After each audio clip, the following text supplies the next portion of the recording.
updates, you can follow those 3 links. And as I said before, a lot of people will Google you. Up to 75% of decision makers will Google you before an interview and 95% before offering you the job. So keep that in mind. You need to have an online presence. And also in terms of business, up to 85% of business is still done by referral. Not an ad on Facebook, believe it or not. You know, some people assume that you just put an ad on Facebook and everything happens. Well, that's definitely not the case. As I've done a lot of presentations in the past, these are sort of the issues that people bring up when I talk about LinkedIn. So first of all, they say, well, I don't have any privacy. Well, you're not talking about what you had for breakfast or where you're going on holidays. It's not that kind of a platform. So just talk about your business-related work. You don't know who to connect to, and that's going to depend on your purpose. So if you are wanting to stay in engineering, you don't really need to connect with people, you know, in a completely different industry unless it's related.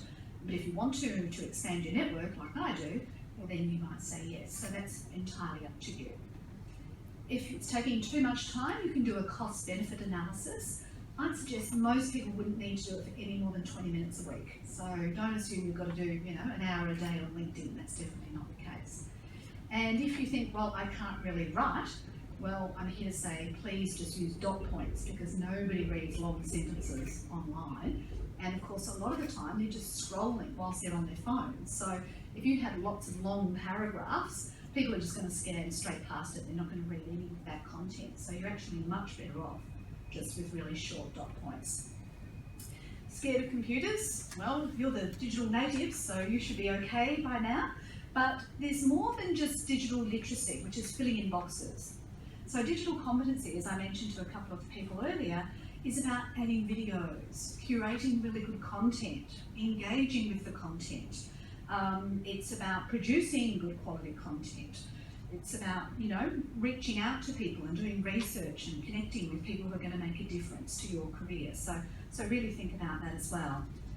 There may also be some social media guidelines that you need to abide by, depending on who you're working for. Now, those social media guidelines should have been given to you when you started in the job, but quite often a lot of people forget to tell you about that. So you might like to find out from your employer what social media guidelines they have. And if you need help, ask a friend or expert. So let's get into the nitty-gritty and show you a couple of things. And if you've got your laptop with the internet, you're welcome to check these things at the same time. Unfortunately, the mobile phone experience is different to the laptop and desktop experience, so you won't necessarily be able to see all of these things on your phone. So what we're going to do is to start off with is, before I work with any of my individual clients, we do this sort of state of the nation exercise so that we can see how it has changed or improved over time. So the first one is number of connections. So you just click on My Network up the top, and you can see on the top left-hand side, I've got 15,167 connections. And you would expect that since I've been on LinkedIn for so long. And the maximum number you can have is 30,000. And that's a real-time statistic only. So if you don't write it down, you won't be able to go back and say, how many connections did I have, you know, in October 2018. If you haven't written it down, you won't know. The next one, if you click on the blue LinkedIn icon and then click on, are you going? Yes, your face.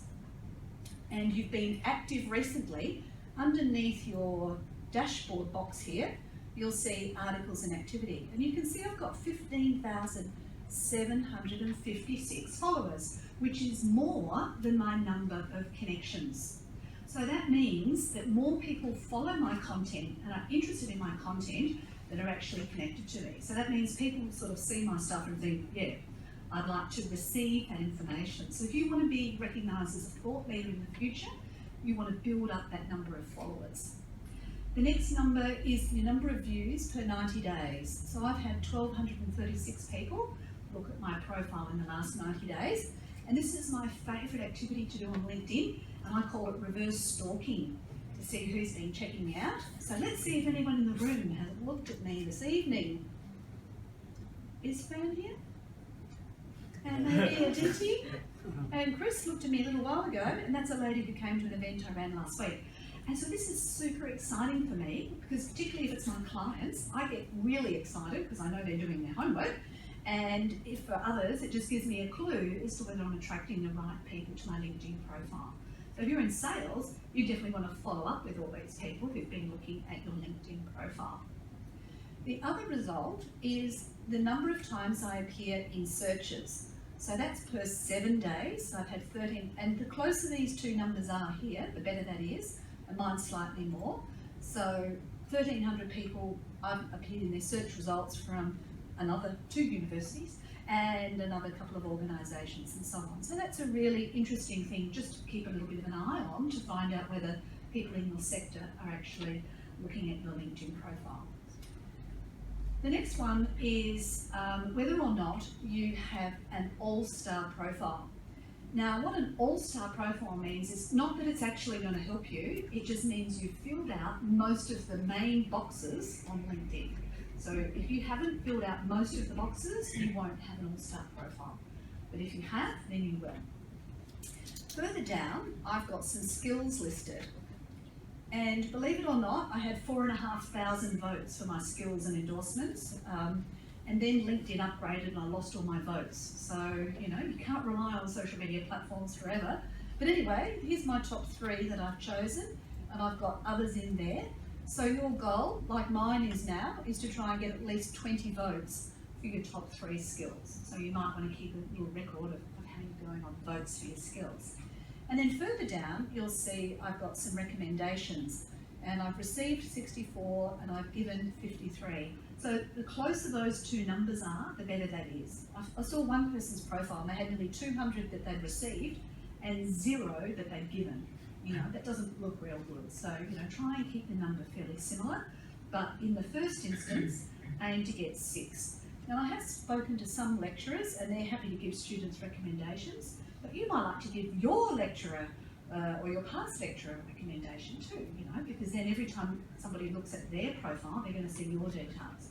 So, you know, I was involved in this symposium, so Soraya wrote one, so now you can see that I had, 1,200 people view me in the last 90 days, so in theory 1,200 people could actually see that recommendation. So you can be quite strategic about putting those recommendations on your profile.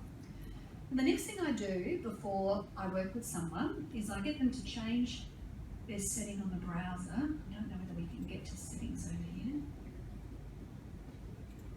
And I normally use Google Chrome, it seems to work better when I go to advanced settings. And I always choose ask where to save each file before downloading. And then what I do is I click on the More button and I choose Save to PDF. Now what this does is it keeps a copy of most of your content on your LinkedIn profile. Not all of it, but it creates this file, and I would put today's date back to front. Oops.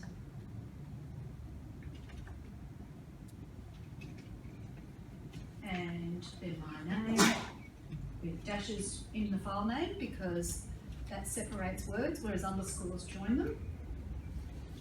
And I would save that on my computer wherever I wanted to keep it. So now I know that on the 22nd of October, this is what my LinkedIn profile looked like, and I've got a record.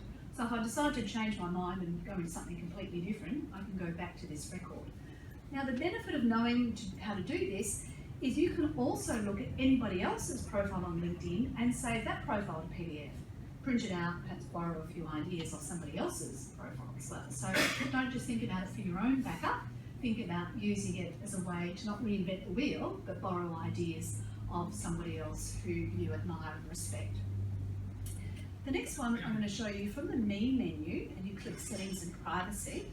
And if you don't remember these sequences, you can just look at your notes and we'll give you the link that goes straight to it.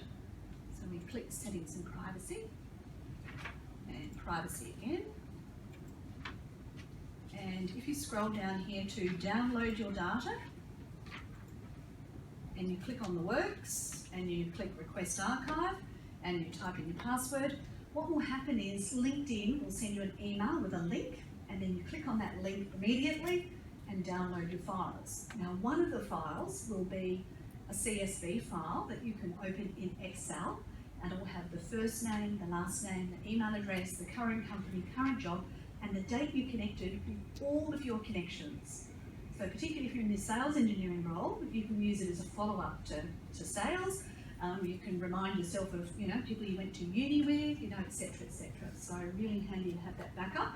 And of course, in the unlikely event that something happens to the LinkedIn platform, you've also got a backup of that information. And I suggest you do that probably at least every 6 months. Okay, so one of the things I promised that I would show you is how to change your URL for your LinkedIn profile. So when I visit my profile, up here in the top bar, you can see it's just called Sue Olsen, one word, all lowercase. That's like having a .com of domain names. But what it also does is it optimizes my name in Google search results. So for you to be able to do that, you just go over here to the right and you choose Edit Public Profile and URL, and you click the pen and you see if your name is available. If your name isn't available, you can put your first name dash last name. If that's not available, you can put your pre-nominals, Dr., Mr. or Ms. or something, or your post-nominals of your engineering degree or your engineering qualification, or a number. But please don't put your date of birth, because that's part of your identity, and I'm an ex-banker, so please don't put anything to do with your date of birth on there. And if for some reason something terrible happens at work and you don't want to be visible, so you can just immediately turn yourself off, and so nobody can see your profile. So if something bad happens, please don't delete your account, just make it invisible. And whilst you're here, decide whether you want everybody to be able to see your amazing photo that Chris has taken for you this evening and you've added to your profile. You can make that public, and also all the other sections that you want to be visible, even if people are not logged in to LinkedIn, so you can adjust those settings there. The next thing is the photo, and the photo is actually really, really, really important. So I'm really pleased that Monash has been prepared to bring Chris along tonight. And the reason the photo is so important is, believe it or not, people will spend up to 60% of their time on your LinkedIn profile just looking at your photograph, because people are visual creatures and we like faces, and so you definitely want that to be the star of the show. And when you have your photo, I encourage you to wear high neck clothing, and I also encourage you to try and get your eyes on the 1/3 line. It doesn't sort of work for this photo, but normally you'd move your eyes up to that 1/3 line, and smiling with your teeth showing, is generally preferable. And I have an artist who has sunglasses on and her hair across her face, so it depends on your purpose. I mean, if you're an engineer, you might want to have the engineering site in the background and make it really clear that you are an engineer. So it has to be related to what we're trying to achieve, but also making sure that your head's towards the top of the photo. Sometimes people move their photo down a little and it looks like they're really short because they're got all this white space above their head. So sort of move your photo up to the top of the circle as well. But there's more tips on how to add your photo there, as well as if you're not sure whether you're competent, influential or likeable, you can add your photo to the Photo Feeler website and people can vote. And then you can find out, mostly from Americans, whether they think you're competent, influential and likeable. I got very bad results, so I thought, oh, it's just the Americans. So okay, now the next thing is your headline. And I have a friend who says we shouldn't label people, we should only label jars. And I agree. But the problem is, if I turn up at an event and somebody says, and what do you do, Sue? Well, Alana already took, 3 minutes to explain what I do, and you can't do that when you're at you're meeting someone for the first time. So I decided to give myself a label, and my label is Independent LinkedIn Specialist. So I thought about what is the thing that, I can most help people with and is the conduit to many other things. So I gave myself that label, because the first part of this headline is what appears in search results. So as I'm posting content, this is the words that most people recognise me for. So you have to come up with something fairly short that as soon as people see it, they keep remembering you as being that type of expert. And then you can see I've got all my other words that I want to be known for and come up in search results for. And then I've got something a little bit unique. So I'm currently writing my 4th book, and it's called Gigsters, and so I've put that in there. Now, one of my clients is a guy in his 60s, and he still plays cricket. So I've actually put cricket player, after all of his keywords. And you might notice my headline is really long. And I found out this little hack. If you update your headline on a desktop or a laptop, you get 120 characters. But if you update it on an iPhone, you get nearly 200 characters. So if you really want to be found for multiple searches, update your headline on the phone and you'll have more words that you can be known for. But just remember, in the news feed, it's only going to show those, first, I don't know, about 60 characters, or 30 to 40, something like that. So that headline is super, super important. You'll also see my background picture up here has been changed. So it's a big white image with the picture of my books on the right-hand side. Now, when somebody looks at my LinkedIn profile on their phone, my face will slide across to the middle. So when my face is in the middle, I can't really have anything there. So that's why my books are just over to the right. And I've got all this white space around my face, so people actually look at my face. So you can put whatever you like in there, but one of my new clients had a picture of the New York skyline in the background. It was a terrific photo, but it had nothing to do with what he was trying to achieve. And of course, everybody was looking at the New York skyline instead of at his face. So it wasn't helping him. So as a general rule, if you don't want to have a picture or anything there, just make it either all white or make it this LinkedIn blue, so it ties in and looks, neat and tidy. So that's another option. So if you want to change that, you would just click the pen here and you would click that background. It tells you the dimensions of the image there, and then you can put your own little image in there. And personalising it will really help you as well.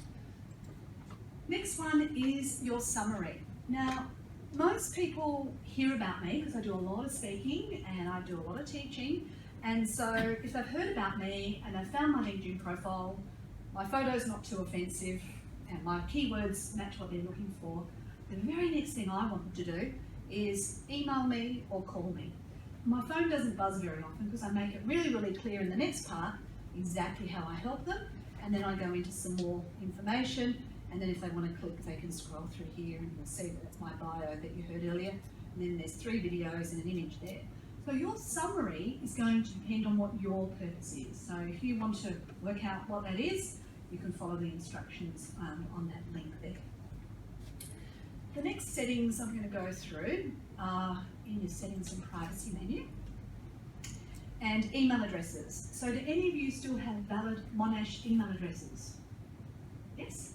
Please add them to your LinkedIn profile, because there will be people who still know you via your Monash email address. So we want all of you, all of your undergrads, get them to add their Monash email address onto their account.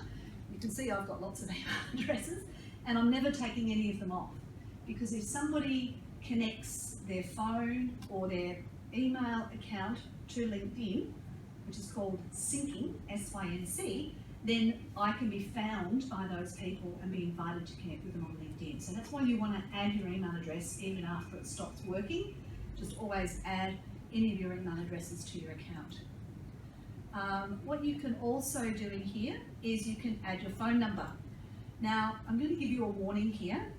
When you add a phone number, you've got to think of all of these social media platforms as digital megalomaniacs. They want more and more people to join their network. So when you give them your phone number, they are constantly going to hassle you to ask if you would like the platform to go through your phone book and invite people to connect. So one of the people that happened to was a client of mine, a nice woman in her 30s who'd been on lots of first dates. So guess what? All of those first dates got invited to connect with her on LinkedIn, which was terribly embarrassing. So I'm warning you now, if you add your phone number in, it's going to try and invite all of those people, plus all great Auntie Dora and everybody else to connect with you on LinkedIn. So please do not press check my phone book if you do let it in there. And if you're worried about privacy, don't put it in at all. And further down here, auto play videos, you can turn that one to no, because you don't want to use up all your data with videos from LinkedIn. I'm not going to go through all the settings, I'm just going to go through the ones that are obviously the most important. The next one in privacy is who can see your email address, and I'm actually quite happy for everyone on LinkedIn to see my email address, because I'm a consultant, so obviously I want people to reach out to me. But you can decide. If you become the CEO of a top 500 company, you might say only you, because you don't want employees and shareholders and everybody else reaching you. So So you would change it to only you. Who can see your connections? So I've chosen all my connections can see who I'm connected to. But if I was in sales, or again the CEO, I'm perhaps saying only you. And viewers of this profile also viewed, this one I absolutely want you to change it to no. Because if somebody looks at your LinkedIn profile and scrolls to the end, it'll say people who looked at Sue also looked at all these people. And so they're not going to keep looking at my information, they're going to click and go to somebody else's profile. So the only time you would turn this on is late at night when you want to do a little bit of espionage and find out who you're competing against. Okay? Who can see your last name? That's entirely up to you, visibility, etc. And this one. So say for instance you've got a job interview tomorrow and you want to check out the job interviewer's question. You can actually go down here and turn yourself to anonymous, and then you can go and look at their LinkedIn profile and they won't know that you've looked at them. And then you can come back in and turn yourself on. And the reason you leave yourself turned on is if you don't leave yourself turned on, you won't be able to see the last 5 people who looked at you. Now when you look at someone anonymously, even if they have the premium account, they won't be able to see that you looked at them. So it is literally completely anonymous. So I only turn it on an as needs basis. And also, if you're going to do lots of changes to your profile, you might want to turn off sharing your profile edits. Okay, so the next thing we're going to do is look at your contact information. So back on your own profile, over here, contact info. And you can add in 3 websites. So if you're still studying or continuing study, you could perhaps put Monash in one of these. If you're a member or of an employer, you can put theirs in. You can put, if you're a member of Engineers Australia, or even if you're not, you can still link to Engineers Australia as a website, and that's going to help the database understand what you're most interested in. You can see I've got my phone number, address, email, blah, blah, blah. You can fill in all those. One thing I don't want you to do though is add in your date of birth. Wherever it asks you for that, you don't need to put that. Any questions so far? Making sense, I hope? All right. Sorry, So, yeah. question. What does the premium profile actually do? Okay, so premium is not going to provide any benefit if you haven't done these things first, because you won't come up in search results. So even if you pay for premium, you're not necessarily going to get the type of queries coming through. But if you do pay for premium, it depends. There's different alternatives that you can purchase, like whether you want to be sales or whether you're looking for jobs or whatever. But it will let you see the last 90 days of people who've looked at your profile. It will improve your search results, so you're more likely to come up higher in search results. If you apply for a job, you're more likely to be listed at the top of the pile of candidates. You can do more advanced searches where you look beyond 1st and 2nd level connections. You get a bit of prestige value because, if they can pay for the premium, then they're not broke. What else? InMails, yes. Now, InMails are not that effective, as in not everybody responds to InMails. I've heard other reports on that. But if you weren't connected to somebody, in theory, you could message them via an email. So, yeah. So it's up to you. I would definitely not recommend it over December, January, because there's hardly anybody on LinkedIn during that time. But particularly if you're in sales or something like that, being able to see that last 90 days of people who've looked at your profile is actually, very beneficial. Yeah. Any other questions? All right, I'll move on. Experience. Now, recently the experience section was changed, and now you only see these first 1, 2, 3, 4, 5, 6, 7, 8 lines. So whatever your main message is, you want that to be at the top of the box. And I really encourage you to talk about your achievements first. So you'll see in your notes, I've said achievements, then the tasks, then the details of the enterprise, their website link and call to action, and obviously putting in videos and that sort of thing as well. So really try and help that include your keywords. Also, you'll see that the job title, I haven't just put in my job title, I've put in keywords after it here. Because #1 spot for keywords was the headline, But the number 2 spot for keywords is your current job title. The number 3 spot for keywords is your previous job title, and so on. So the more often those words appear, then the more you're optimizing yourself for a search query. So Sonia, I'm sure you can verify I haven't used this computer before tonight, but if you Google, you start one first, and this works in Sydney and Perth apparently. If you Google LinkedIn specialist, there's my LinkedIn profile, number 1, page 1 of Google search results. So I've optimised LinkedIn for my keyword search query. So if you want to be known for something, you too can optimise your LinkedIn profile for that. Now, education is really important as well, and I really want you to dig out your academic transcript and put on all of your subjects that you completed at Monash in the education section, because this is another amazing spot for your keywords. And if there was a subject that you did at Monash and it has a particular engineering competency that is not included in the subject name, what you could write further down is topics included, robotics, you know, something, something, something, whatever else. So if you want to be recognised for that other skill, provided it was part of the entire course, you could say topics included, and that could really help optimise your profile for some of those other words. And you'll see here I've also put the link to the university on an Android phone. That'll be clickable, so they can contact the university and find out whether I did actually graduate. And I've also found a video that I've put in there as well. So again, there might be an engineering video from the department that you know, the school could recommend, and you can put that in there, plus other courses.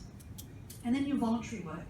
Now, filling in the voluntary experience, you'll notice that instead of it being abbreviated, it puts in all my information, right?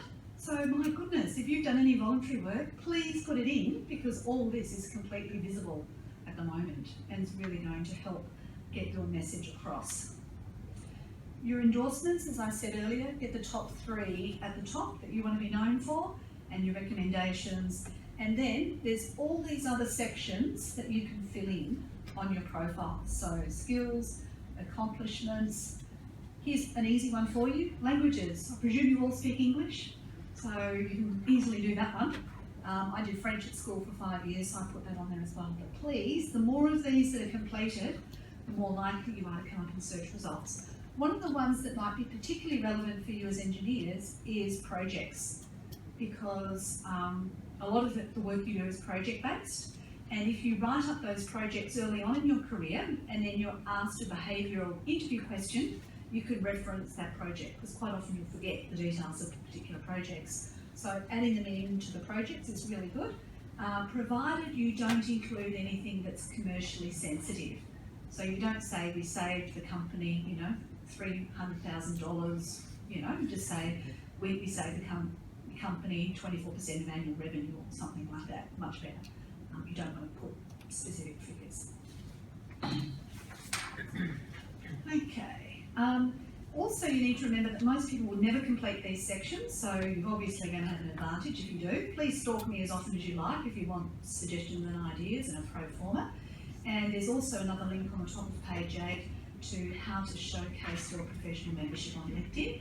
And then there's also, you can follow hashtags for particular topics. So if you're interested in engineering or civil engineering or something in particular, then obviously you can follow those topics. And as I say, let the robots do the networking, the content do the sorting, and opportunity come knocking. Any of you started your own enterprises yet? Side hustles? Not yet? Oh my goodness, you need to be a little bit more enterprising. Well, if you ever do, there's a link there to how to create a company profile and how to maximise it. The third link there is how you can support your employer. And I really, really encourage you to support your employer on LinkedIn, and that link shows you how to do it. Now, when you list your Monash University qualification, it automatically adds you to the Monash University alumni. But what it doesn't do is it doesn't add you to the Monash University alumni group, which is here somewhere. Here, Monash Engineering Alumni. So I'd love you to find that on your phone, and if you haven't already, request to join it tonight, because there's 738 members, and we want to get more members by the end of tonight. So if you just, in the search box, put Monash Engineering Alumni, and you find the group, we would love to have you join that group tonight. Now, what you'll notice on your handout is that there are other groups you could join. You could also join the Monash University group and the Monash Alumni group. So that's the more generic, everyone on Monash group.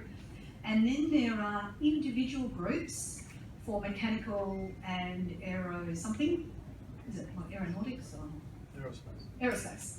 ECSE, civil materials and chemicals. So there's individual groups as well that you might like to join. The next thing I'd like to discuss with you is about producing content. And don't think that you have to be over 30 before you start writing amazing content. Like, you know, it's never too early to start. And one of the first steps with getting involved with content is just liking, commenting and sharing other people's amazing content. And once you've got used to that, you might go looking for really good information and sharing that information with other people you know. And then the third step is you actually create it. Now, I'd like to show you this post that somebody wrote for the very first time on LinkedIn. So I did some work at Melbourne Airport, and this was Maria's very first post on LinkedIn. And this got 10,000 views in 6 days.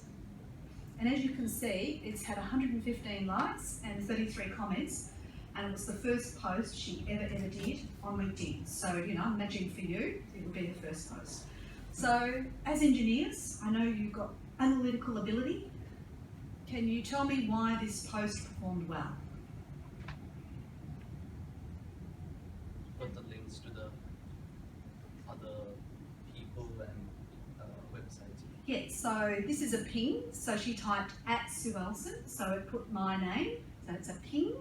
And she did the hashtag LinkedIn, hashtag WebEx, hashtag Melbourne Airport. So they're pings and hashtags. What else? It's a good photo. It's a fantastic photo, isn't it? Because it's got loads of faces, and anybody who's been to the airport knows that that's the walkway out to Jetstar. So it's really contextual, and it tells a story just in the photograph. Yep. What else?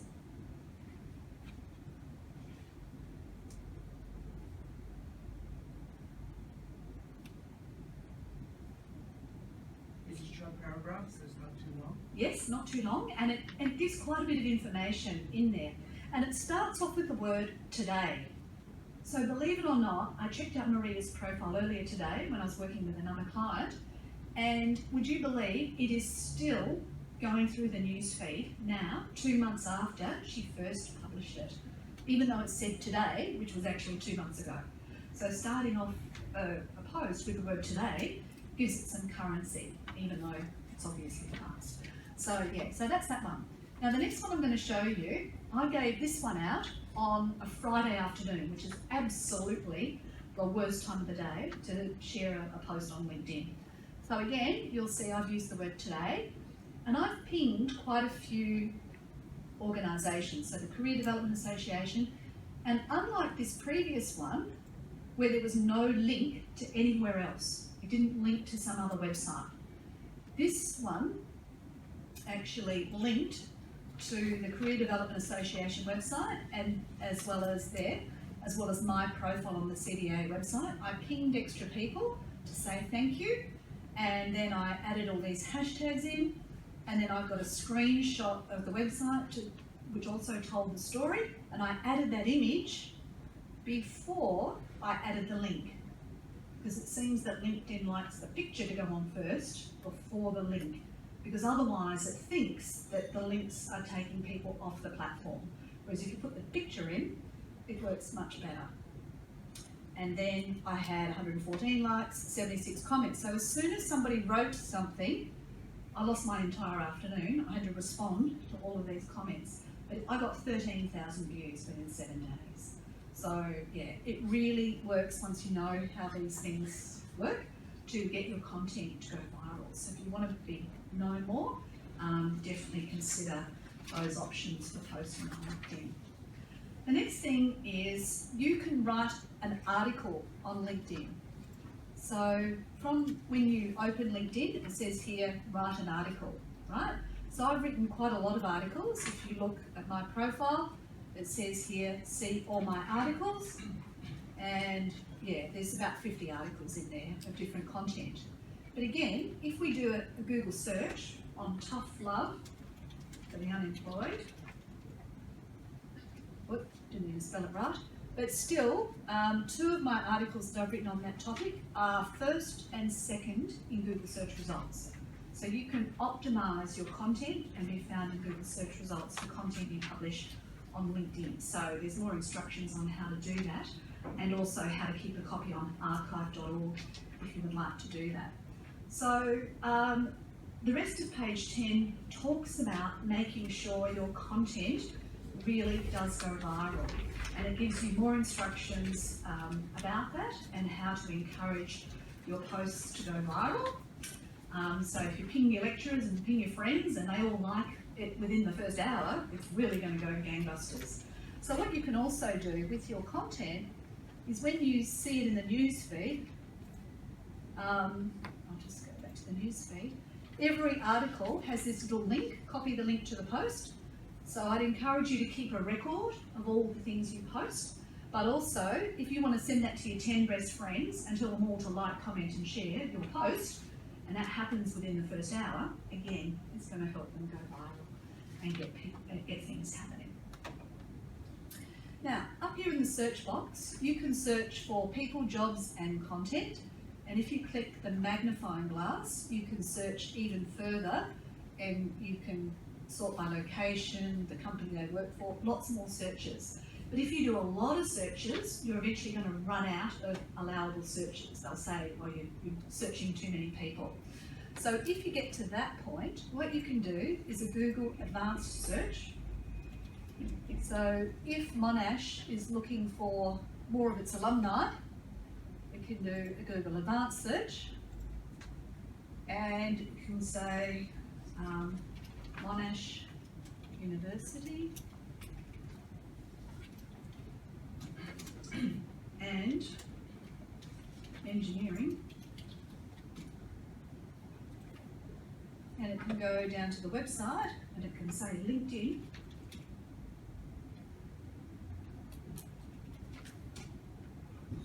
and then all these names start appearing and you can try and connect with all these people. So if you get over the commercial use limit, you can try an advanced search.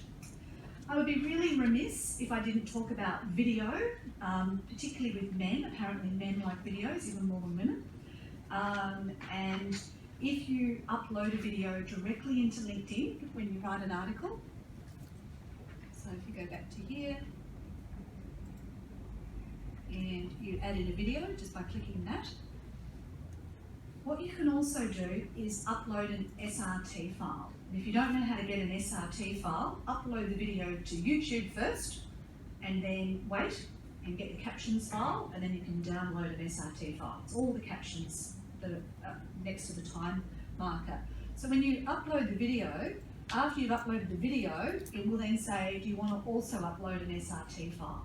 Because a lot of people will look at videos without the sound on. And if the captions are going through, people are going to obviously engage more with your content.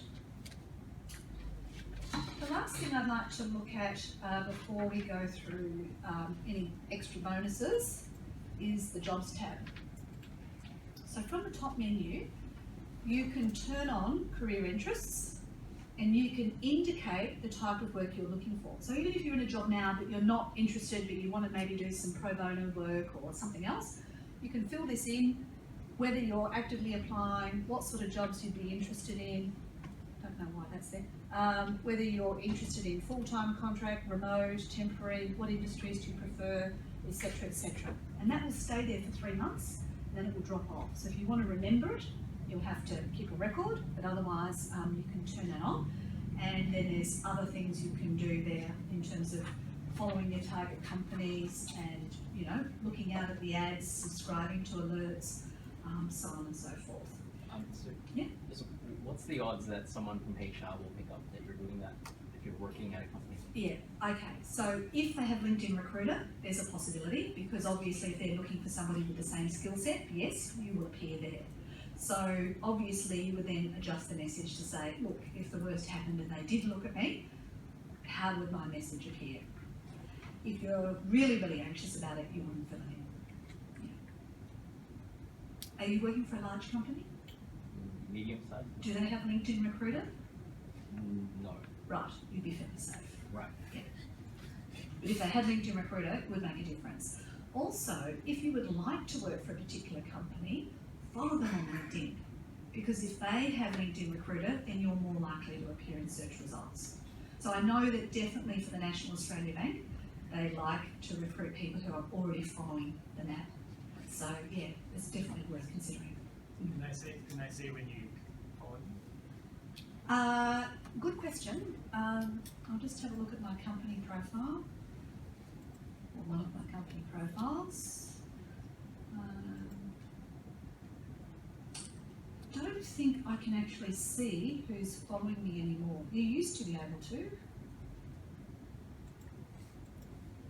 I don't think I can see who's following me. I can only see with people who've engaged. It's not even let me look at that. Visitors, followers, here we go. 64. See, I can't click on it. I can't see who they are. So, yeah, obviously what they've done is they've tried to prevent people being spammed. So, yeah, there's certain things you can't see. Yeah. But yes, if you LinkedIn Recruiter or maybe Sales Navigator, maybe you can see it in that. I don't have Sales Navigator, but yeah, you might be able to see it that way. Some of my clients have come to me and said, oh look, there's this program that will automatically contact people and automatically find people and automatically message people. Please do not get involved in any of those because most of them are against the LinkedIn user agreement. And if LinkedIn finds out you're doing it, they'll delete your profile. And it's, yeah, they're pretty hot on it. Their algorithms are constantly picking it up. So, as I said, if you can go to your phone, I'd like to show you a couple of other things. So, turn on Bluetooth on your phone.